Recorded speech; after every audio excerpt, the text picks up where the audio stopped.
Questa serie ha un problema di sfondamento. Si sente un po' accento. C'è un po' accento. No. Ah. Devo togliere il microfono. Sì. Devo prendere quello. No, c'è quel microfono, questo. Ma va? Ok, quindi in sala si sente, no? Sì, si sente? Sì, beh, che bello, non c'è ritorno. Esatto. È la prima volta. Ok, iniziamo allora, no? Ci siamo, intanto, benvenute a tutte, benvenuti a tutti, benvenute a tutte. Esatto. Iniziamo questa quinta edizione di Outcamp, no? Outcamp 2022. È sempre molto emozionante, no? Essere qui, almeno per me è la seconda volta, quindi insomma continua a essere emozionante soprattutto vedere tante persone che che abbiamo conosciuto, che si sono conosciute tramite internet, su Facebook, scoprire, no, com'è poi in realtà una persona è sempre particolarmente bello. Quindi prima di iniziare, visto che insomma, questa sarà veramente una brevissima introduzione a questa all'inizio proprio dei vero e proprio dei lavori, facciamo un po' di ringraziamenti. Io non sono particolarmente bravo a fare le cose istituzionali, però vabbè, mi tocca. Innanzitutto ringraziamo l'assessorato alle politiche sociali e alla salute, soprattutto l'assessora Barbara Funari e lo staff, perché ci hanno concesso il patrocinio a questo evento. E in particolare ci interessa la motivazione per il riconoscimento scientifico dell'iniziativa. Per noi è particolarmente motivo anche di orgoglio. Ringraziamo un po' di sponsor, Luis University Press e Luis Guido Carli, che hanno effettuato una donazione che ci ha permesso di coprire una bella parte delle spese, quindi insomma anche di poter permettere e continuare a permettere quello che è da sempre l'idea di Outcamp, cioè che sia aperta a tutte le persone che partecipano assolutamente in modo gratuito, no? Ringraziamo anche Specialisterne Italia per il supporto che ci ha dato e per l'impegno, insomma, che almeno per una parte delle persone autistiche, che sono quelle che si ritrovano nella nicchia in cui lavora, per il lavoro che fa. Ringraziamo tanto agli Oti Lab e in particolare Ilaria Migno Paluello, che non vedo, sarà fuori con i libri. Grazie Ilaria per il supporto organizzativo, in particolare proprio per le relazioni con la Sapienza. E ringraziamo ovviamente la Sapienza che ci ha concesso gratuitamente questa sala anche quest'anno, che è all'interno del Museo dell'Arte Classica. E ringraziamo anche tutte le persone, i soci, gli associati che hanno voluto contribuire personalmente, anche da un punto di vista economico, alla realizzazione di Outcamp. E ovviamente grazie a tutte le persone che hanno deciso e che hanno voluto partecipare. Ce n'erano tante, quest'anno è stato veramente incredibile, le iscrizioni praticamente le abbiamo dovute chiudere in pochissime, in 2 giorni praticamente era già tutto pieno. Ci dispiace non avere la possibilità di aprire ancora di più, ma insomma è anche parte dell'idea di mantenere gratuita la manifestazione, quella però almeno è possibile seguirla online. 2 parole su Outcamp. Outcamp è nato nel 2018 e nel 2018 non si chiamava Outcamp, si chiamava Antropologi su Marte e l'ha fondato l'uomo dietro lo schermo, Roberto Mastropasqua, che è il segretario oggi di Neuropeculiar. Ed è nato proprio da una serie di discussioni su vari gruppi su Facebook soprattutto, no? In realtà è interessante vedere come sia Outcamp sia Neuropeculiar e tante altre realtà nascono proprio quando una persona autistica si guarda intorno e si accorge che non ci sono delle realtà nelle quali può rispecchiarsi o comunque nelle quali riuscire anche a esprimere determinate idee, a discutere. Quindi da qui Roberto fa partire nel 2018 seguendo un'idea molto interessante che è quella del Barcamp, quindi della non conferenza, fa partire Antropologi su Marte. Il primo anno va bene, ci sono ancora un po' di, no, in termini, raccontava Roberto, di interventi in stile comunque che seguivano molto un modello medico. L'anno successivo già si è affinata un po' di più la strategia, il modello del Barcamp è rimasto, ma si è deciso di puntare in maniera un po' più, anzi esclusiva, su tutto l'aspetto che è quello socioculturale dell'autismo, che fondamentalmente è quello che ancora oggi viene un po' trascurato, diciamo, no? Almeno dal punto di vista delle manifestazioni e delle riunioni. Che cos'è Outcamp? Non so quante persone già sono state qui negli anni precedenti, chi lo ha già seguito. Outcamp è un luogo in cui si parla di autismo, fondamentalmente, in cui più che parlare di autismo cerchiamo di anche veicolare un po' quello che è il concetto che probabilmente ci lega un po' tutte, un po' tutti qua, e cioè noi cerchiamo di parlare di neurodiversità, che adesso sembra una cosa un po' di moda, se ne parla tantissimo di neurodiversità da tutte le parti, se ne parla anche malissimo di neurodiversità, no? Si sentono tante volte queste cose, le persone neurodiverse. Almeno noi cerchiamo di partire da quella che è l'idea originale di un concetto che è potentissimo da un punto di vista politico, culturale, anche identitario, no? E che vuole essere un concetto anche emancipativo, no? contro la discriminazione, la creazione di una idea che è quella della biodiversità neurologica, come ci dice anche come traducendo poi quello che Judy Singer fondamentalmente voleva significare quando ha iniziato a parlare di neurodiversità, no? Un concetto parallelo a quello di biodiversità, però da un punto di vista neurologico, tutti elementi sono differenti.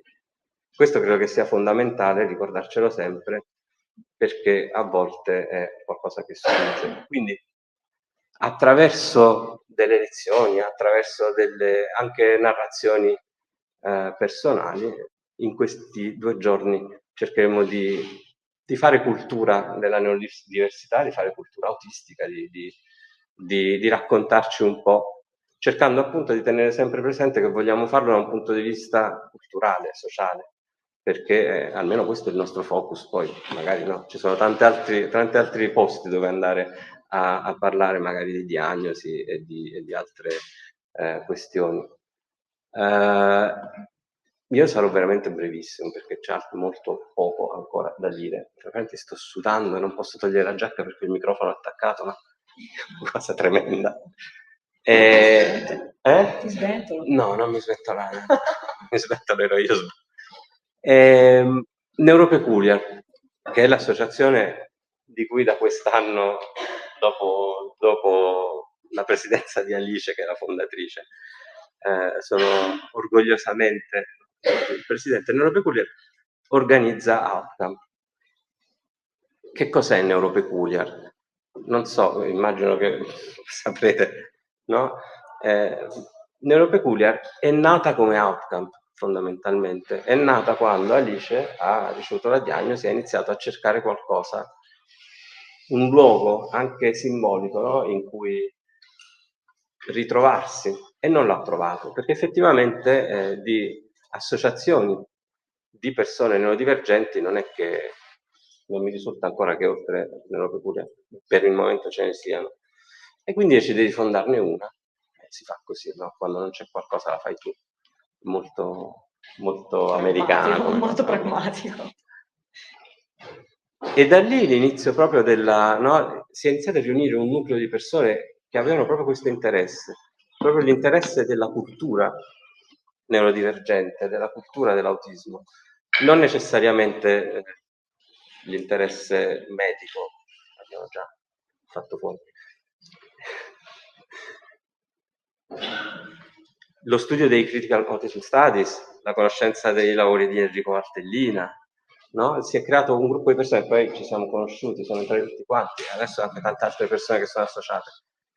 Credo che Outcamp sia e rifletta in maniera veramente esemplare quello che è poi lo scopo di Neuropeculiar. Neuropeculiar adesso a me fa anche piacere, ma non so se ci sono le slide, mostrare qualcuno dei progetti in cui è impegnata, perché non è soltanto quell'associazione che pubblica contenuti su Facebook, ma è un'associazione che nonostante veda le proprie associate, i propri associati sparsi sul territorio non solo italiano, fa molto, no? Anche concretamente. Quindi intanto qui vedete, questo è il progetto Figo dell'anno, che è questo bellissimo libro che verrà presentato oggi pomeriggio, per cui io non faccio spoiler, ma vi dico semplicemente che grazie a Neuropeculiar, grazie a Enrico Valtellina, è un progetto di scrittura partecipativa in cui persone si raccontano. E poi dopo verrà, è un bellissimo progetto abbastanza anche anarchico, nonostante purtroppo io abbia tentato di cercare di uniformare, non so, cose tipo le note, siamo riusciti, no? È un bellissimo progetto in cui effettivamente non c'è un ordine, c'è semplicemente l'espressione del pensiero delle persone, che è la cosa più interessante di tutte. E devo dire che è venuto benissimo, cioè per me è emozionantissimo poterlo finalmente vedere. C'è anche qua. Sì. C'è la partecipazione. Sì, ma infatti c'è la partecipazione alla stesura delle linee guida ti metto uno dei Vigili del Fuoco. Poi magari se ci sono domande sui vari progetti possiamo approfondire dopo. Ci sono anche le persone che hanno partecipato in prima persona, non io che li devo semplicemente elencare. Abbiamo anche un progetto che è partito grazie a Ilaria, che è arrivata, terza missione Sapienza, credo che poi se ne parlerà anche nell'intervento di Ilaria, quindi anche qui non vi anticipo niente. Un altro progetto estremamente interessante è quello della certificazione delle competenze, che poi è talenti latenti, no? Sì. E che è proprio quella realizzazione di una sorta di framework per certificare competenze lavorative delle persone neurodivergenti o non solo, o con disabilità intellettiva. C'è la mozione Villani, che non so se ricordate, un anno fa più o meno, no? Ha visto l'impegno non solo di Neuropeculiar, di tantissime associazioni di fila di Cristiana, principalmente di fila di Cristiana Mazzoni,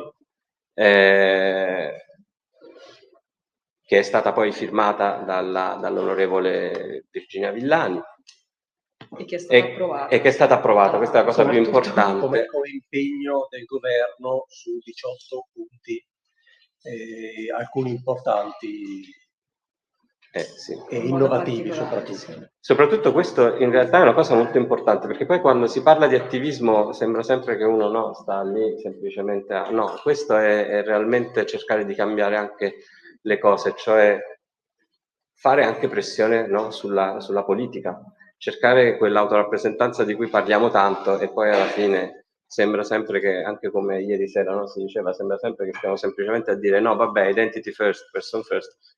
In realtà questa è anche autorappresentanza e farla in modo concreto. Ci sono i gruppi di consapevolezza. Chi vuole parlare dei gruppi di consapevolezza? Abbiate pazienza, io non sono preparatissimo su tutto. I gruppi di consapevolezza sono un'iniziativa che parte dalla disponibilità di una professionista, che è Maddalena Genco, che appunto si è resa disponibile, lei è un'associata e si è resa disponibile gratuitamente a incontrare le persone neoassociate a neuropeculiar che fossero anche neodiagnosticate e che avessero bisogno, sentissero il bisogno di confrontarsi sia tra di loro che con delle persone magari adulte diagnosticate da più tempo e che magari hanno già fatto ognuno a suo modo un percorso comunque di consapevolezza, come è normale, fisiologico che succeda. Ed è stato un bel percorso quest'anno perché abbiamo avuto gruppi anche di varie età, anche di ragazzi adolescenti, ragazzi e ragazze adolescenti, che appunto hanno potuto fare 3 incontri che poi adesso ci siamo presi l'impegno, anche se siamo un po' in ritardo, perché poi io ribadisco sempre, fare un'associazione gestita da persone neurodivergenti significa anche a volte non potersi aspettare lo stesso grado di performatività che ci si aspetta da qualunque associazione, perché noi facciamo i conti anche con i nostri limiti, con i nostri burnout, con le nostre fragilità, le nostre difficoltà, e quindi se un gruppo deve partire a settembre e non succede è perché c'è un motivo dietro, ovviamente. Forse siamo tutti quanti con le ruote sgonfie, dobbiamo aspettare di ritirarci un po' su, però c'è stata richiesta da chi ha partecipato ai primi gruppi di continuare con dei gruppi di automutuo aiuto che io e Roberto, in quanto facilitatori formati, possiamo facilitare, appunto, e quindi trasformeremo i gruppi di consapevolezza anche in questo, pur mantenendola per le persone che si associano, diciamo, e che chiedono ancora di fare questi 3 incontri con la moderazione della psicoterapeuta per incontrare altre persone con diagnosi. Tra l'altro per questi gruppi devo ringraziare anche questi associati che... Sì, e ovviamente affinché questi gruppi, sì, grazie Tiziana, fossero possibili è stato necessario il contributo degli associati, cioè di quelle persone associate che, avendo la diagnosi già da qualche anno, si sono prestate per confrontarsi con le persone che l'avevano appena ricevuta. E quindi, ecco, uno dei punti è stato non che tipo devono fare 3 incontri con me che gli dico le cose come le penso io, ma a ogni incontro hanno incontrato persone adulte differenti. Scegliendo loro i temi, sì, quindi che gli interessavano di più da approfondire. Erano temi di interesse di quel gruppo, infatti i temi ce l'abbiamo fatta. È entrato Simone Riflesso per chi ci segue da casa e ci vede tutti quanti fare così senza motivo. Quindi i temi sono stati scelti all'interno del gruppo, erano specifici di quel gruppo, qualche tema era comune, tanti temi erano totalmente differenti, sia per questioni di età, sia per questioni magari di composizione del gruppo, e quindi c'è stato ovviamente anche la scelta delle persone consapevoli da inserire, quindi da far partecipare, è stata in funzione di quello, anche in funzione proprio dell'esperienza che potevano portare. Cioè, inutile che vado a parlare io della difficoltà, per dire, visto che siamo qua dentro, dello studio universitario, che l'università l'ho frequentata, e poi se l'avessi frequentata l'avrei frequentata qualcosa tipo 30 anni fa, ma ovviamente si è andato a raccogliere le esperienze che avevano un valore. E su questo vado io, perché così faccio una nota. Sono autentici? Rispetto sì, vai, a cose dette ieri all'incontro, alla presentazione del libro di Fabrizio. Io ho fatto i ringraziamenti. Autentici è invece un'altra iniziativa che è fatta assieme a un'altra associazione che è di Rimè, Italia, e tra l'altro questa iniziativa smentisce proprio il discorso che l'attivismo è settario, perché è voci autistiche, cliniche e famiglie insieme, cioè è un'iniziativa che vuole raccogliere una pluralità di voci, no? Per portare prospettive differenti, e quindi sia nel scegliere anche qui gli argomenti, perché tutte le volte che sono partiti, questo è il secondo ciclo che viene fatto, tutte le volte che parte un ciclo di autentici vengono raccolte le esigenze delle famiglie, delle persone autistiche, dei clinici, dei curiosi, su cosa vorrebbero vedere trattato. in ogni puntata partecipano persone differenti in relazione all'argomento trattato, che possono essere, vabbè, c'è sempre qualcuno delle due associazioni per questioni ovviamente di responsabilità, visto che il progetto è delle due associazioni, e poi ci possono essere appunto familiari, altre persone autistiche, entrambe, professionisti, insegnanti, insomma, sì, anche a seconda delle tematiche. Esatto, a seconda delle tematiche. Disturbi autistici, anche questa, no? Un'altra bella iniziativa. Il nome viene da Enrico. Da Valtellina, sì, il nostro titolista. Il nostro titolista. Quando devo dirlo sì, io, vai. c'è un po' di nervio nel cervello, da per cambiare. Niente, da microfono. un delirio. Forse lei si sente qua. poco? La sentite? No. Adesso sì. Il titolo viene un po' da un delirio, scherzavamo su, diciamo, facciamo un ciclo di dirette, come lo chiamiamo? È spento? No. Fai tup sopra. No, è che devi proprio urlarci dentro. E dicevamo, diciamo come lo chiamiamo, Enrico potrebbe fare il copywriter, chiamiamolo disturbi autistici. Niente, è un ciclo di dirette in cui affrontiamo dei temi un po' disturbanti. Per gli altri, non per noi. Sì, in modo un po' disturbante. All'inizio c'è un cosiddetto disturbo del fantomatico cavallo di nome Donato, che introduce il tema in maniera altrettanto disturbante, e nulla, si discute, smontando un po' i luoghi comuni, tutto qua. Anche questo riprenderà, siamo in pausa perché banalmente non ce l'abbiamo fatta a renderlo continuativo perché eravamo operati, molto semplicemente, non è esaurito. Chi vuole parlare di questo progetto bellissimo? No, perché questo è veramente un progetto meraviglioso. Educare i bambini alla neurodiversità. Allora, siccome comunque ne abbiamo già parlato tante volte, cerco di andare veloce perché magari la maggior parte delle persone ne hanno già ascoltato di questo.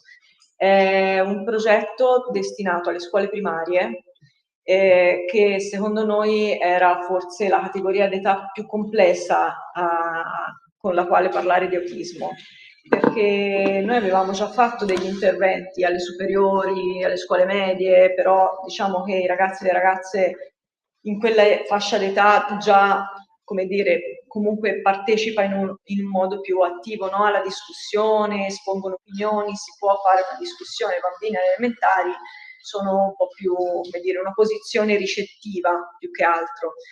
Poi non è che non pongano questioni, ce le hanno poste anche belle scomode, però è differente, e abbiamo cercato un modo per introdurre i bambini delle elementari al concetto non tanto di autismo quanto proprio di neurodiversità.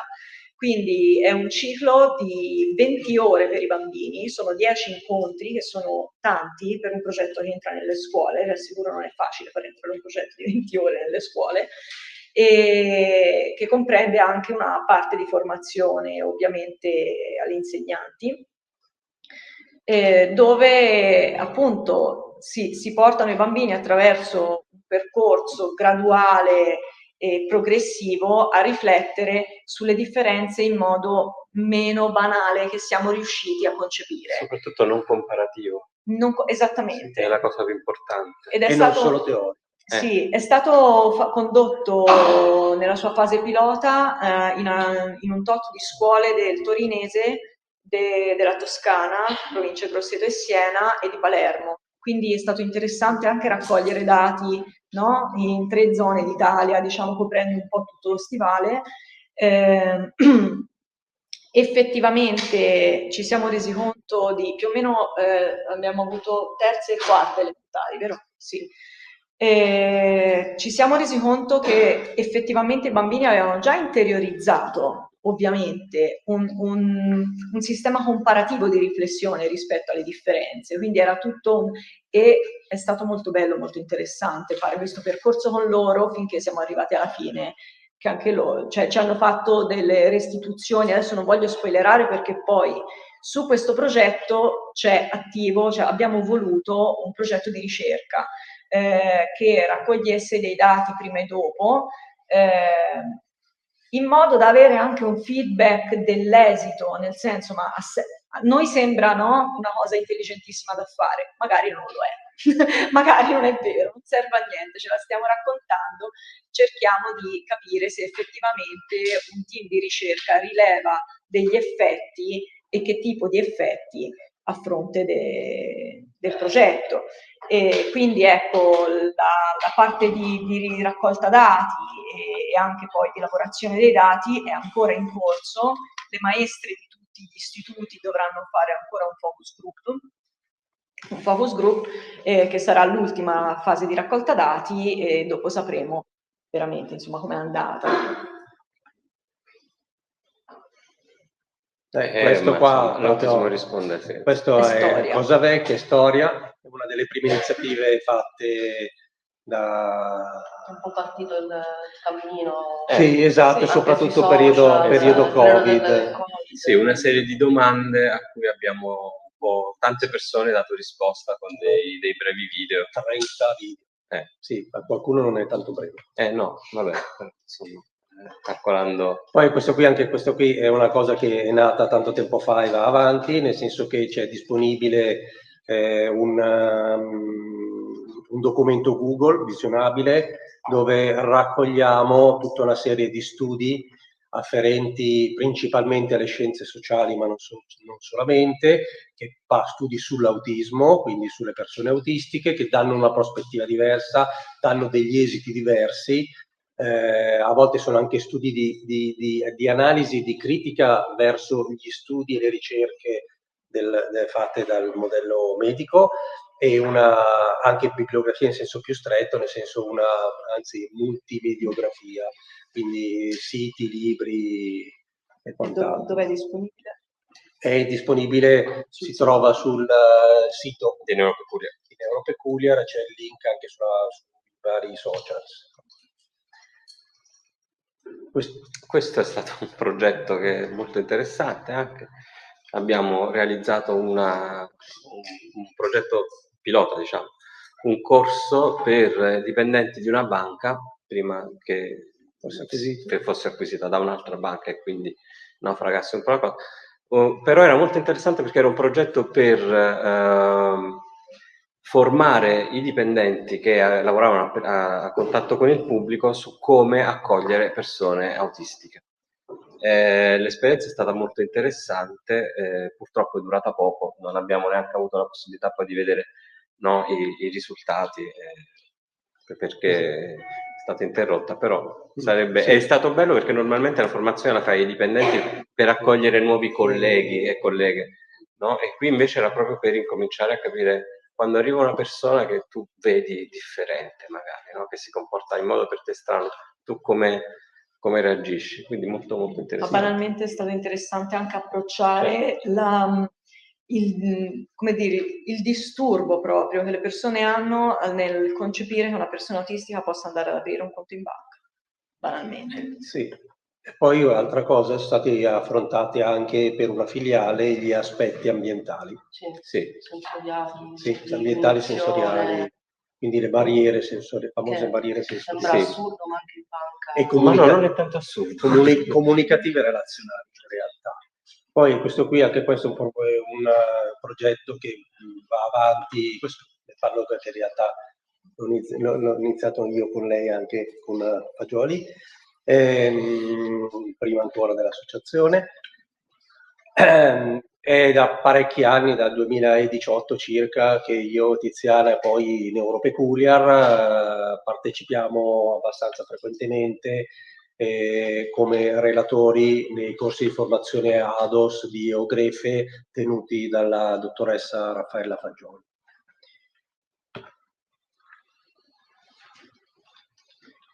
Abbiamo finito. Abbiamo finito. Abbiamo finito. Allora, noi adesso lasciamo spazio alla vera e propria. Volevo dire, lasciamo spazio all'outcome vero e proprio. A me fa piacere una cosa. In realtà io ho la sensazione ogni volta che noi lo sappiamo, ne parliamo tanto prima di outcome, ci sentiamo, l'organizzazione tra parentesi, soprattutto su alcune persone ricade in modo particolarmente pesante. La vita ci porta a essere particolarmente stressati tutti quanti. Sembra quasi che uno non ce la faccia, poi arriva outcome e nonostante sia un viaggio, dormire fuori casa, frequentare posti magari con le luci, vedere tante cose, si ha la sensazione di sentirsi a casa, no? Ed è quel momento dell'anno che almeno io aspetto per rivedere tutta una serie di persone, ma è veramente la sensazione di sentirsi a casa e questo spero che sia quello che vi portiate a casa poi tutti quanti dopo questi 2 giorni, cioè una sensazione di benessere, di stare bene insieme, non sentirci giudicati, è quella famosa inclusione che può esistere. No, non siamo tutte persone autistiche qui. Non è quello lo scopo, altrimenti sarebbe la creazione di un'altra bolla, che piace tanto come metafora. Noi la bolla l'abbiamo fatta esplodere e quindi speriamo veramente che si riescano a allargare sempre di più questa sensazione di sentirsi a casa fondamentalmente. Tra l'altro questo qua è uno dei pochi momenti in cui si può dire di essere in un ambiente neurodiverso, perché in realtà poi ci sono persone neurotipiche, ADHD, autistiche, mancine, OCD e quant'altro. Esatto. Va bene. Allora abbiamo penso 10 minuti prima del prossimo intervento, 7 minuti prima del prossimo intervento. Quindi se per 7 minuti volete andare a prendere aria fuori, a correre per i corridoi, attenzione alle statue di gesso perché io ho un po' di paura a muovermi qua in mezzo, però vabbè. O se avete delle domande, è vero. Le domande le facciamo in tempo. Ma non... Io ho cercato di... Ok. Com'è? Gli autistici sono onesti e non dicono mai le bugie. Ci vediamo tra 5 minuti, alle 10, dai, 6 minuti. 10. Alle 11 il direttore scoppia, il presidente è scoppiato. Il direttore.